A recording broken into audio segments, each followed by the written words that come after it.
Libaniel Marulanda Velázquez, Sí. Al calor de un café, en esta mañana maravillosa aquí en el Lato. ¿Por qué quiso aquí? ¿Por qué quise aquí? Porque me pareció un sitio magnífico por el entorno, por la decoración, por lo que es como tan de lo nuestro, ¿no? Es un sitio pintoresco de Calarcá. Bueno, Tan pintoresco que tiene hasta Yepavo al fondo, ¿eh? Libaniel, ¿usted estudió primaria en qué parte? Como todo calarqueño de la primera mitad del siglo pasado. Entonces estudié primero donde las Tinas, que eran unas viejas que eran muy bravas, eran bravísimas, yo no sabía. Y luego donde doña Blanca Rojas de Duque, que hice ahí como 2 años hasta que esa señora intentaron matar al marido. En la época de la violencia, entonces le pegaron el tiro a ella, entonces me fui de ahí. Bueno, nos fuimos a vivir a Armenia, luego allá estudié en varias partes, porque es que además éramos bastante inestables, ¿no? ¿O usted bastante malito? No, mi mamá, entonces, a ver, era que de pronto, mi mamá de pronto decía, saquemos al muchacho de aquí, metámoslo allí, entonces yo estudié. Por raticos. Sí, por raticos, y entonces hacía los trancazos, pero creo que yo creo que lo que tenía que aprender en primaria y luego en bachillerato lo aprendí en un colegio de Armenia que se llamaba porque desapareció, el Nuevo Gimnasio, que fue fundado por un señor hermano del abogado más viejo del mundo que ya murió, que era don Libardo Arroyave Naranjo. Hermano de Jaime. Sí, hermano de Jaime, el abogado más viejo del mundo. Entonces yo hice allá el tercero y el cuarto primaria. También estudié en el San Luis. Yo fui fundador del Colegio San Luis en el año 57. Tan pequeñito. En el ¿Fue año fundador? 57, sí, porque estuve de los fundadores de la primera promoción. En Ya. 1957, entonces estando allá. Y entonces me gané el único premio que me gané yo como estudiante fue allá, y me dieron el premio, me dieron un bolígrafo por haber sido el mejor cantante del curso, ¿no? Cantante, ya vamos Sí. para allá. Sí. Entonces allá hay un fenómeno, pues algo como que me ha pasado a mí es que como yo estudié en tantas partes y me echaron de tantas partes, entonces yo estudié con toda una generación de personas de Armenia, fundamentalmente de Armenia, entonces yo estudié con toda la generación de esa época, ¿no? En un colegio o en el otro. Bachillerato. Como bachillerato, a ver, mi primer año de bachillerato fue en 1960 y entré al temido Colegio Rufino J. Cuervo, porque eso es que eran muy cuchillas allá. Entonces era un ambiente totalmente diferente que rompe como con lo que uno lleva del colegio, del colegio donde son poquitos alumnos y eso en el colegio tan grande en esa época. Y entonces por ahí como en junio ya saqué la mano porque no fui capaz. Un bloqueo con la aritmética o matemáticas, ¿no? Un bloqueo y... Entonces abandoné eso, luego me fui a estudiar, nos fuimos a Bogotá un tiempo, en Bogotá intenté hacer ese primero bachillerato por segunda vez y no fui capaz tampoco. Luego regresamos al año siguiente, estuve por ahí en el San Solano, me retiré porque vi que iba a perder el año, tenía más ceros pues que, eso no era sino ceros, mi libreta. Y lo único que yo me destacaba era en indisciplina y disturbios y payasadas. ¿Mamá nunca le pegó? Sí, pero lo que pasa es que no, yo pienso que de nada no hubiera valido de mucho eso, ¿no? Ella dijo, no, mi hijo no tiene nada que hacer en ningún colegio. No, en ningún colegio. Entonces bueno, para acortar el chico, ¿no? O sea, ¿cuántos primeros de bachillerato o cuántos sextos hizo? Hice seis primeros de bachillerato. 6. Y no pude ganar ninguno. Y ahí se quedó. Y ahí me quedé. Cuando usted era pequeño, bueno, pequeño no, joven, Acuérdese que los colombianos tenemos una estatura promedio, pues, que tendemos más a ser chiquitos que grandes, ¿no? Además, por esta herencia quien vaya. por eso le cambié a joven. Cuando usted era joven, Sí, ¿le gustaba el deporte? no. Ah, bueno, sí tuve, mira que me gustaban, es que nosotros en el Quindío hemos, como somos un departamento prestado, porque somos prestados de Caldas, del Valle, del Tolima, aquí de Calarcá, de la gente que vino de Fusa, de Chuachi, de todo eso, entonces a nosotros nos gustan mucho las cosas de afuera, ¿no? Las cosas de afuera y es comprensible, entonces por allá cuando estaba en el Rufino con un calarqueño que se llama Leonel Giraldo, que fue posteriormente editor de Planeta y eso, una periodista y escritor, Y de Diners. nos dio la chifladura por jugar béisbol. Y entonces a través de la lectura, y ahí es donde yo reivindico la lectura, ¿quién me salvó? Aprendimos a jugar béisbol en la enciclopedia Jackson, y entonces nos hicimos le llamamos nosotros rimbombantemente un diamante. Y entonces aprendimos dizque a jugar béisbol con... Una vez pasó por ahí un carro del ejército y entonces se bajó un señor, un alto oficial. Bueno, yo cuando eso no distinguía entre... Y todavía, ¿no? Entonces se bajó un señor ahí, pues como muy respetable ahí. Y entonces nos preguntó, ¿ustedes por qué están jugando béisbol? Y ustedes son de sí, nosotros... Entonces... No, pero es que vayan al batallón, yo los invito, y nos invitó al batallón. Si no, resulta que el señor era costeño y era el mandamás del batallón, ¿cómo se llama? El comandante en jefe del batallón Cisnero. Y entonces cogió y nos puso a jugar, cogió unos soldaditos costeños y entonces nos reforzó la novena nuestra, ¿no? Entonces, jugábamos, las pelas eran menos duras, porque Y entonces aprendió. éramos, sí. Pues digamos que aprender no, pero por lo menos esas eran como las cosas. De pronto me gustaba a uno montar en bicicleta, pero el fútbol nunca me gustó. La Pues, música, empezó ahí la música. La música la empecé cuando estaba haciendo el segundo intento de primero bachillerato, el tercer intento de primero bachillerato en el Rufino. ¿Y cómo empezó? Pues siempre me gustó la música y como en la Calarcá de esa época, en el Quindío de esa época, entonces uno pasaba por las casas de la gente pues que tenía era acomodada, porque además la región era acomodada, todo el mundo pues tenía, ¿sí? Entonces era muy frecuente la cuestión de los acordeones, se diseminó por todo el mundo y todo el mundo pues le gustaba la música de acordeón porque oía tocar así. Y es que el acordeón de por sí tiene como cierta magia, ¿no? Cautiva. Por eso se utiliza tanto en el teatro, ¿no? Porque es un fuelle que se estira y se encoge, tiene un teclado aquí, entonces tiene una cosa que visualmente lo cautiva a uno. Y auditivamente también, entonces pues todos nos enamoramos de los acordeones en esa época. Y entonces yo empecé a ahorrar que yo quería tener un acordeón, empecé a ahorrar en un tarro de Mexana, me acuerdo, de Mexana. Había Mexana en esa época. Claro, pero los tarros eran metálicos. Entonces me fabriqué una alcancía, empecé a meter ahí monedas y monedas. Y no, ya cuando eso existían los billetes de a peso, ¿no? Billetes de $1. Ajá. Entonces yo ahorraba ahí, uno lo mandaban a hacer los mandados y llegaba uno y iba uno cobrándose el IVA. En ese tiempo no existía el IVA, pero entonces nosotros los muchachos, el IVA nuestro, nosotros era sacar ahí después para ir al cine, para comprar bobadas, ¿no? Y su mamá no le decía, bueno, y la de vuelta completa. No, mi mamá nunca supo hacer cuentas. Ah, ¿no? No, y además, pues imagínese uno hijo único, siempre uno es un pequeño tirano, ¿no? Entonces, yo ahorré 38 pesos. Y un 19 de julio, porque me acuerdo que fue un 19 de julio, porque era el día de la juventud, previo al 20 de julio.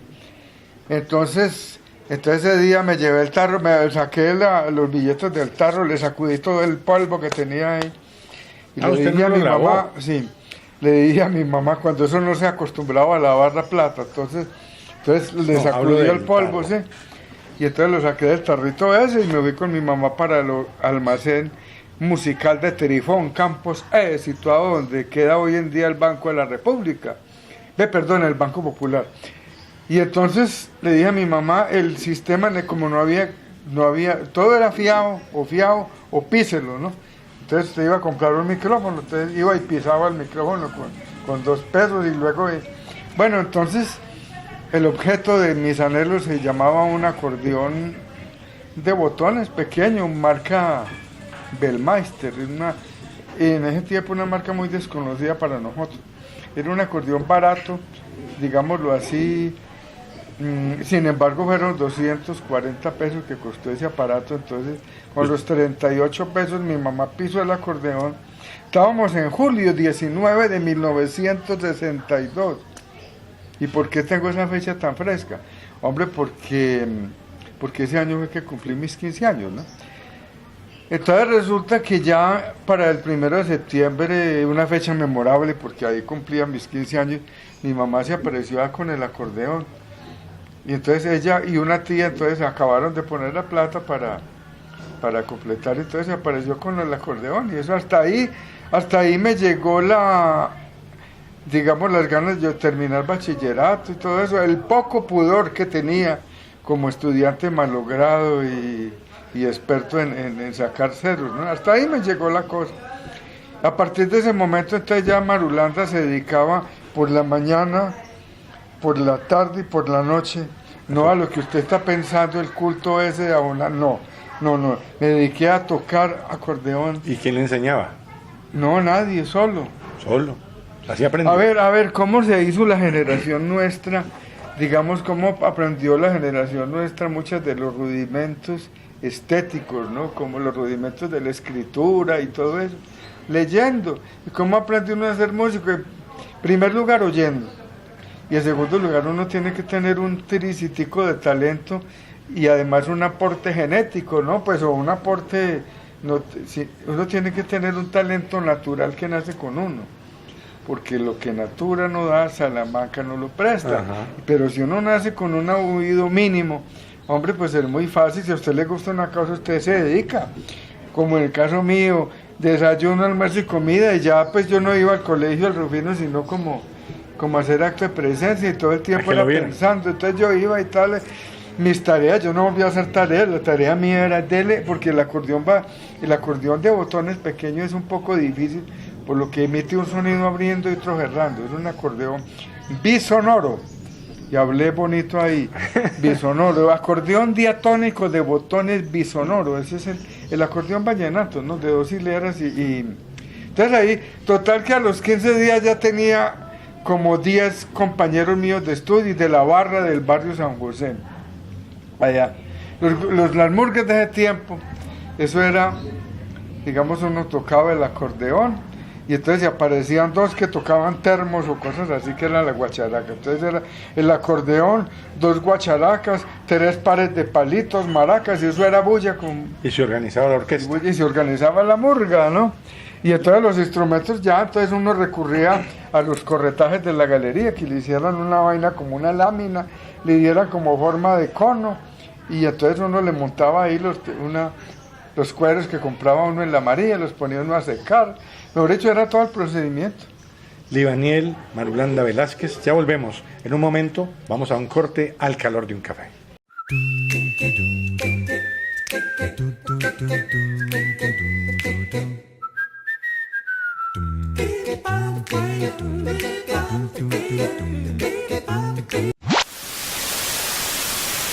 Parece como si estuviéramos condenados a la realidad, y la literatura lo evidencia. Cientos y miles de páginas escritas bajo la sombra de muertes, de masacres, tinta diluida en sangre inocente y también culpable. Colombia pareciera un gran Gólgota de 2 millones de kilómetros cuadrados.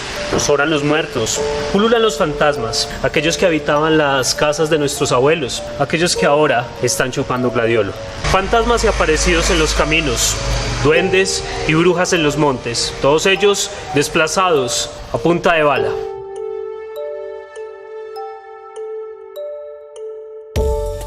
Mario Mendoza confiesa en una entrevista que estaba cansado de la dictadura de la realidad, una dictadura impuesta a bala, machete y motosierra. El escritor Mario Mendoza, en su infancia, sufre una penosa enfermedad, de la cual pocos sobreviven. Allí descubre que la realidad está compuesta por múltiples facetas. Esto lo plasma en un libro, tal vez como un acto de rebelión a la realidad, tal vez como un proceso de sanación. Un parapsicólogo que evita una carnicería en la cordillera central, un jardinero que dice ser extraterrestre, pero tan lleno de fuerza interior y de humanidad que trasciende su realidad carcelaria. Presencias, entidades que agobian el ser humano, que hacen parte de su oscura naturaleza. Mediums, reencarnación y la cadena tripartita de lo femenino, lo mágico y el ciclo de la naturaleza. Para Mario Mendoza, escribir este libro fue un proceso de liberación, de continuo aprendizaje sempiterno. Para nosotros, es un abrir puertas a mundos extraños, paranormales. Este es nuestro recomendado, Paranormal Colombia.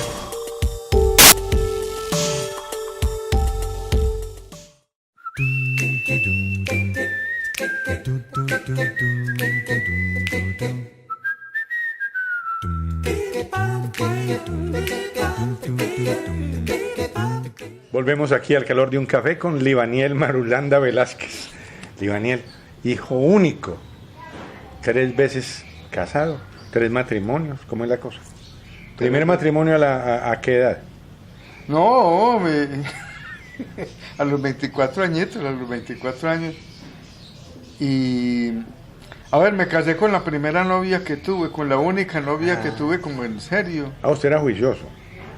Sí, siempre me ha dado por la monogamia porque, yo no sé, la proximidad con estas cosas del arte lo vuelve a uno, generalmente uno es muy tímido. Y en el arte encuentra uno como la forma ahí de entretenerse ahí con la...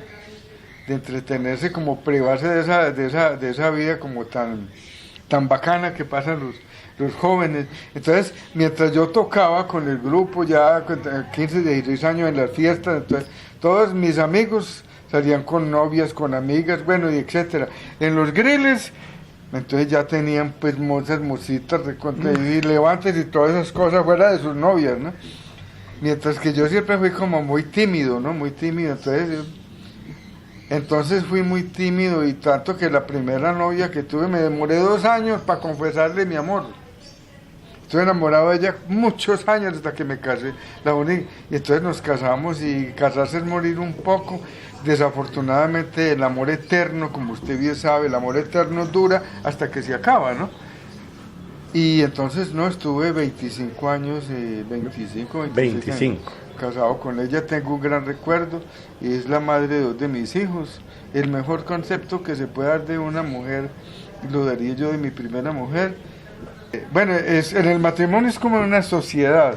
Usted hace una sociedad, siempre hay un socio que sale perdiendo y otro ganando. Siempre hay uno que trabaja más que el otro, pese a las mejores intenciones que tenga cada uno de ellos. Eso pasa con el matrimonio y por eso la gente dice, ay, no, pero fíjate vos que, ay, ese matrimonio duró dos o tres años nomás, pero es que es lo normal. Es que los matrimonios de antes eran los que se aguantaban, porque como bajaba el Altísimo y bendecía esas uniones, eran indisolubles. La señora aguantaba que el tipo tuviera 3 hermosas y toda la cosa, y se aguantaba, o el tipo se aguantaba que la mujer estuviera dándole garrote todos los días, ¿no? Entonces, hoy en día no. ¿Cuántos hijos? 4. 4 hijos. ¿Qué hacen? ¿Hay algún músico? ¿Cómo te parece que ninguno, pese a que uno es como tan vanidoso, uno quiere que sus hijos sean una copia al carbón, ¿no? De uno. Por lo menos al carbón, pues los que pertenecen, porque yo tengo una hija que tiene ya 46 pisos, ¿Ah, sí? 46 añitos.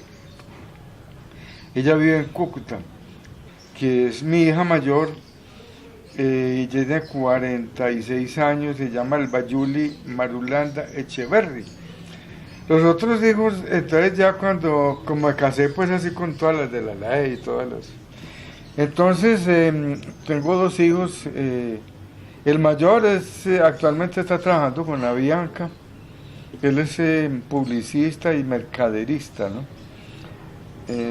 Y la hija también estudió finanzas, y eso de finanzas y también en mercadeo, ¿no? Los 2 se desempeñan pues como en esa órbita. Y tengo una hija que la tuve con mi segundo matrimonio, con Ana Patricia Collazo, que usted la conoció, poeta, periodista y cantante de tango también. Entonces la niña tiene ya 10 años actualmente. Ese es como mi prontuario conyugal. Y luego, entonces, conocí una bogotana de la cual me enamoré y a la cual logré echarle el cuento de tal manera que se resignó y se vino aquí a compartir conmigo el eje cafetero, ¿no? Claro, porque usted ha ganado muchos Llevamos ya concursos de 7 años. cuentos. Usted ha ganado muchos concursos de cuento. En otros ha quedado de segundo, de tercero, pero De ha primero. contado muchos cuentos. Sí. Y esos cuentos salen en la prensa, en libros. Ha sido muy premiado. Vuelvo atrás. Usted, ¿cómo así que empezó a tocar batería? ¿Cuándo fue baterista, por Dios? No, pero es que la batería, digamos, en esa época, pues, para ser baterista que necesitaba uno ser percusionista, y en ese tiempo la percusión no era tan difícil como hoy en día, porque si los músicos, en general los músicos éramos empíricos, tocábamos a oído, entonces a la academia solamente llegaban algunas personas. Acordate que solamente en 1970, 68, por allá 67, comenzó Bellas Artes, ¿no? Entonces aquí había un conservatorio, pero era algo demasiado formal, ¿no? Entonces era el inmamable solfeo, los solfeos, entonces eso sacaba a todo el mundo corriendo. Algunas personas que eran muy persistentes, muy buenos estudiantes, lo cual yo nunca fui, pues accedían a eso. Entonces total que yo me hice a los golpes, ¿no? A los golpes, oyendo y empecé a tocar a oído, y desde luego los percusionistas de esa época aprendían a tocar a oído, ¿no? Entonces, pues, para uno tocar batería, que necesita tener el sentido del ritmo, empezar a aprenderse uno los golpes básicos y meterle gusto, que eso también hace con uno. Y entonces así accedí a una batería y empecé a tocar batería como en un periodo en que me distancié un poquito del grupo. El grupo llamaba Ritmo Juventud. Me distancié un poquito porque uno tiene de músico como esos altibajos, que uno ve como que el grupo no avanza más, como que no sale donde tocar. Y entonces un músico sin escenarios es como que, le digo yo, como un pescado sin mar, sin agua, ¿no? Entonces me dio por la batería, y ahí fue donde incursionó un poquito en eso de la música a go-go, que fue el periodo cuando estuve con los Star Boys, que eso, además mi paso por los Star Boys fue como breve pero sustancioso, ¿no? Conocí a Evelio, a Álvaro Román, y con otros compañeros de Armenia, y hicimos ese grupito pues que duró. Luego me sucedió en la batería un personaje que es un gran científico de los números, que es ¿Barlaán qué? Es Barlaán y trabaja en la Universidad Sí, de la Gran ya se me Colombia. olvidó el apellido, es Barlaán. Es que con ese nombre, mira que cuando uno tiene un nombre tan horrendo como Barlaán, como Simeón o como Libaniel, entonces uno entra al mundo a disputarse como el derecho a que ese nombre sea pronunciado y no produzca demasiada repulsión. Y en esa lucha por uno defender ese nombre, acá uno como haciéndose conocido de todo el mundo. Las crónicas. Resulta que usted escribe muy bien. Gracias. Las crónicas, no, en serio. Las No, que he en serio, leído le son digo muy que buenas. Son muy buenas. La última precisamente fue de los estéreos. Que es una página completa hablando de los estéreos. Yo me quedé aterrado. Yo dije, ¿de dónde saca Libaniel todas estas historias? Porque siempre son historias de una página completa. Se estudia mucho, se lee mucho, se investiga, o el chisme. El chisme. ¿Así? Es que imagínense que los músicos, a ver, la vida del músico es, pues, tocar desde luego, esforzarse por montar temas y todo eso, recrear otros, arreglar otros, recordar otros. En el caso mío, que me dedico es a la música ya un poquito ajada, salvo pues lo del tango de ahora, que eso sí me ocupa mucho tiempo. Pero generalmente uno ¿con quién se reúnen los músicos? Con otros músicos. ¿Hablar de qué? De música. Porque uno se la pasa la mitad del tiempo hablando de... Si uno está, por ejemplo, tengo un grupo de amigos que usted los encuentra en la Plaza de Bolívar todos los días, en Armenia. Son músicos de la generación mía y un poquito más para acá. Y entonces ellos la pasan mirando todo el personal femenino, porque pues al Quindío es una enorme pasarela además, ¿no? Por suerte. Entonces la mitad del tiempo hablando de eso, y la otra mitad hablando de los demás músicos, de las historias de los músicos, porque los músicos no hablan de política. Y precisamente es uno de sus grandes problemas. El músico se limita como a leer y todo eso, pero no, digamos como que no especula mucho con eso, lo cual me parece desastroso porque la música necesita alimentarse de la política, la economía, la sociología y todas esas cosas, y la literatura. Entonces los músicos no le botan corriente a la literatura ni a los temas que debían conmover a la sociedad, ¿no? Entonces el músico es tiene mucho corazón, pero no alimenta mucho no quema mucho neuronas detrás de la literatura o los demás artes, ¿no? Creo que nuestros televidentes han conocido mucho más de Libaniel Marulanda Velázquez, o un poquito más, porque esta parte no la conocían, lo han visto cantando tangos, organizando festivales de tango, lo han visto con sus canciones, para arriba y para abajo, genial. Libaniel, mil gracias por haber estado aquí al calor de un café. No, muchas gracias a usted por invitarme, créame que es motivo de vanidad personal, uno como artista, pues, estar uno en un programa tan bueno como El Calor de un Café y poder uno como hablar sin muchas pretensiones intelectuales, sin muchas cosas, sin muchos tapujos con una persona como usted, don Manuel Gómez y Sabogal. Muchas gracias, Libaniel.